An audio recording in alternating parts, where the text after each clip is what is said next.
Sa isang kaganapan sa West Philippine Sea na kung saan ay puno ng tensyon at pagtutunggalian, habang ang Pilipinas at China ay naglalaban para sa teritoryo, sumabak ang India at nagpapakita ng suporta sa Pilipinas. Ngunit paano nga ba ito sinuportahan ng India? At ano nga ba ang matinding reaksyon ng China sa pangyayaring pagtutulungan? Yan ang ating alamin. Sa loob ng West Philippine Sea, aktibo ang China sa pagpapakita ng kanilang kapangyarihan at ang Pilipinas ay isa sa kanilang mga biktima. Kamakailan lamang nagdulot ng tensyon ang isang insidente kung saan nagpamalas ng panggugulo ang mga barkong Coast Guard ng China laban sa mga sasakyang pandagat ng Pilipinas. Nakakabahala ang mga mapanganib na galaw na isinagawa ng mga barko ng China, pati na ang paggamit ng mga water cannon at ang pag-abang ng mga sasakyang pandagat ng Pilipinas. Bilang resulta ng mga pag-atake, may 4 na Pilipinong crew member ang nasugatan. Ang pangapi ng China sa Pilipinas sa West Philippine Sea ay nagdudulot ng agam-agam at tensyon sa rehiyon. Sa kabila ng mga pangako ng China na panatilihing mapayapa ang rehiyon, patuloy nilang nilalabag ang soberanya at karapatan ng ibang bansa sa dagat na ito. Ito ay nagdudulot ng pangamba at pagtutol mula sa mga karatig bansa, pati na rin sa pagpapahayag ng suporta mula sa mga kaalyado tulad ng India at United States. Ang mga pangyayaring ito ay halos magiging masama para sa kaparehong panig. Ito ay isang klarong halimbawa ng pagsalakay ng China sa dagat na nagsimula sa kanilang hangarin na palawakin ang kanilang sakop.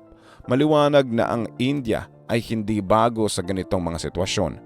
Sa loob ng 4 na taon, ang New Delhi ay nakikipagtuos sa isang tensyon sa border ng Beijing at Himalayas. Totoo rin na tila isang malaking isyu ang pagnanakaw ng teritoryo ng China sa mga lugar na hindi naman talaga sa kanila, lalo na sa kanilang mga kalapit na bansa. Isang halimbawa nito ay ang patuloy na pagsasabing ang Indian state ng Arunachal Pradesh ay kanila, kahit hindi naman totoo. Ang pagpapalit ng pangalan ng mga lugar sa China ay nagpapakita ng kanilang paraan ng pagkontrol at impluwensya sa mga teritoryo. Hindi lang ito simpleng pagbabago ng pangalan, kundi isa itong estratehiya ng China para maipakita ang kanilang karapatan sa mga lugar na iyon. Ito rin ay nagdudulot ng pangamba sa mga karatig bansa at sa buong mundo. Sa dahilang ito ay tila nagpapakita ng kanilang ambisyon na kumontrol ng mas maraming teritoryo. Dagdag pa rito, hindi lang sa India nakatuon ang pang-agresibo ng China sa usapin ng teritoryo, kundi sa iba't ibang lugar din tulad ng West Philippine Sea. Ang kanilang pagtatayo ng mga artipisyal na isla at militarisasyon sa lugar ay nagpapalala ng tensyon. At dahil rito ay nakikipag-ugnayan ng India sa mga ibang bansa na may-ari rin ng mga bahagi ng dagat na ito, tulad lamang ng Pilipinas. Ang suporta ng India sa Pilipinas laban sa China ay nagpapakita ng pagsama-sama ng mga bansa laban sa ambisyong ito ng China. Kamakailan lang ang India ay lumaban sa mga sundalo ng China sa Galwan Valley sa Eastern Ladakh noong 2020. Ngayon ay nagpapalakas ang India sa West Philippine Sea. Hindi lang rito kundi pati na rin sa kabilang bahagi ng China. Sa pag-uusap ni Jaishankar kasama ang Pangulong Marcos Jr. sa Maynila, ipinakita niya ang matibay na suporta ng India sa Pilipinas laban sa China.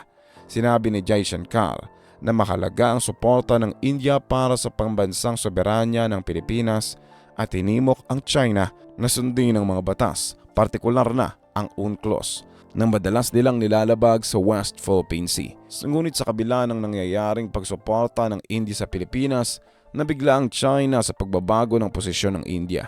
Binigyang diin ng China na ang issue ng pag-aagawan sa karagatan ay eksklusibong usapin lamang ng China at Pilipinas, at sinabi nilang walang karapatang makialam ang mga ikatlong partido sa usapin na ito.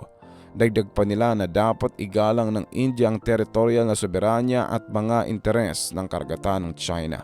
Sa madaling salita, itinuturing ng China na hindi angkop at hindi dapat pinapansin ang suporta ng India sa Pilipinas laban sa kanilang agresibong asal sa South China Sea.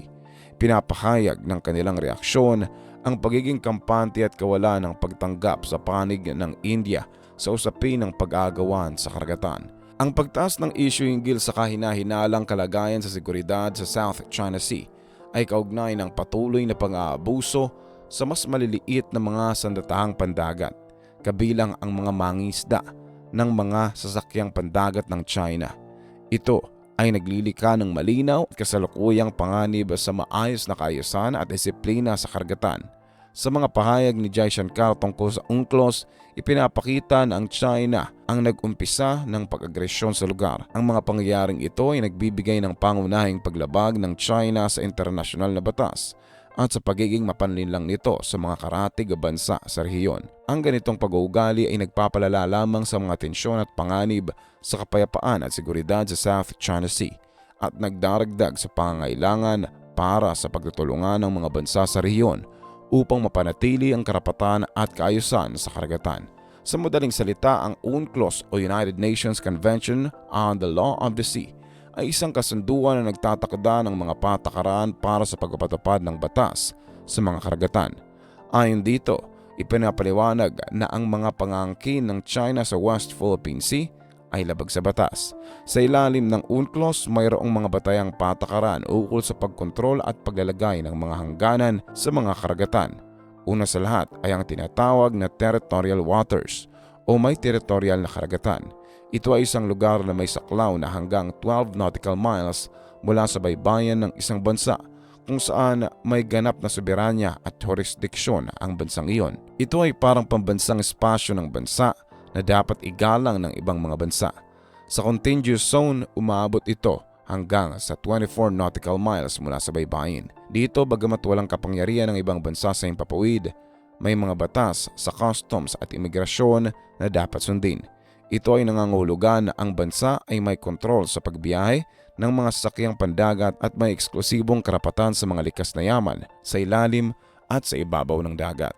Ang China ay naglalagay ng kanilang mga hangganan gamit ang kanilang 9-dash line. Ito ay naglalayong inaangkin ng China ang higit sa 90% ng South China Sea bilang kanilang teritoryo. Ginagamit din nila ang pagtatayo ng mga isla at artipisyal na islang upang patunayan ang kanilang pag-angkin. Bilang tugon dito, nag-file ang Pilipinas ng kaso laban sa China sa The Hague at sa isang unbacked tribunal na pabor sa Manila na nagdulot ng hiya at pagtanggi ng Beijing. Ano nga bang meron sa West Philippine Sea na naging dahilan upang pag-agawan ito? Ito ay may sinasabing yaman sa langis at natural gas na tila hindi nauubos. May mga report na nagsasabing nasa 190 trillion cubic feet ng natural na gas at 11 bilyong barrels ng langis ang naitatago dito. Ito rin ay isang paraiso para sa mga mangingisda dahil sa daang milyon na mga nabubuhay dito taon-taon.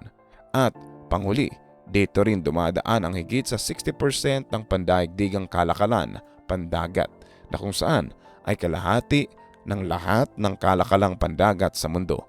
Ito ay nagsasaad ng West Philippine Sea ay may malaking epekto sa pandaigdigang kalakalan, lalo na sa industriya ng langis. Lampas sa 30% ng pandaigdigang kalakalang krudo ay dumaraan dito. Sa ibang salita, kung sino ang may kontrol sa West Philippine Sea ay siya ang may kontrol sa pandaigdigang kalakalan. Kaya't hindi ito isang malaking kwestiyon kung bakit ang China ay lubos na determinadong angkinin ito para sa kanilang sarili. Ngunit mas malalim pa ang mga interes ng China.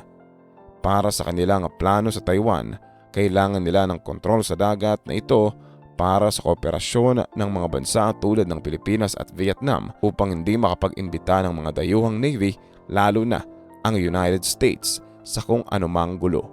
Sa labanang China at Pilipinas, nakipagsanib puwersa ang Pilipinas sa United States na kung saan mayroong kasunduang pangangalaga na nangangahulugang ipagtatanggol ng United States ang Pilipinas mula sa anumang pag-atake. Hindi lang ito, basta usapan sa papel sa pamamagitan ng Enhanced Defense Cooperation Agreement o EDCA na nilagdaan noong 2014, binigyan ng Pilipinas ang US Navy ng pahintulot na gamitin ang siyam na mga base sa buong bansa. Kasama na dito ang 3 base sa pangunahing isla ng Luzon. Ang mga base na ito ay magiging mahalaga kung sakaling mayroong paglusob sa Taiwan. Ang presensya ng Estados Unidos sa mga base na ito ay may direktang epekto sa seguridad ng Taiwan. Ang isa pang base ay matatagpuan sa isla ng Balabac sa timog, na kung saan ay kalapit lang ng pinag-aawayang Mischief Reef, na isang artipisyal na islang binuo ng China na may mga pasilidad ng militar. Ang pahayag na checkmate situation ay nangangahulugang ang sitwasyon ay tila nasa isang posisyon na mahirap ng labanan o wakasan para sa China sa oras ng digmaan. Gayunpaman, hindi ito sigurado na magaganap. Ito lamang ay isang posibleng resulta ng mga pangyayari at aksyon. Ang mga record ng China sa mga banta at agresyon ang nagdulot sa Pilipinas na lumayo, katulad ng nangyari sa India. Subalit ang China ay nagpapanggap na ang India ay sinusunod lamang ang United States at hindi ito kumikilos batay sa sarili nitong kagustuhan. Dito makikita ang kahalagahan ng India sa West Philippine Sea. Ang pagsali ng India sa rehiyon ay hindi lamang isang simpleng paraan ng pagharap sa mga hamon mula sa China, kundi pati na rin isang senyales na sila ay seryoso sa kanilang layunin.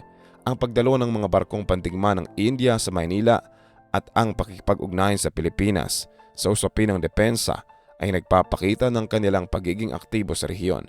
Dagdag pa rito ang plano ng India na magpadala ng mga armas at teknolohiya sa Pilipinas ay nagpapakita ng paglalagay nila ng malaking halaga sa kanilang ugnayan sa depensa. Sa kabuuan, ito ay nagpapakita na ang ugnayan sa depensa ng India at Pilipinas ay lumiliko patungo sa isang bagong yugto na maaaring magdulot ng banta sa mga hangarin ng China sa rehiyon. Sa iyong palagay, ano kaya ang maaaring epekto ng pakikipagtulungan sa pagitan ng India at Pilipinas sa usapin ng depensa sa rehiyon ng West Philippine Sea? I-comment mo naman ito sa ibaba at huwag kalimutang i-share at i-like. Maraming salamat.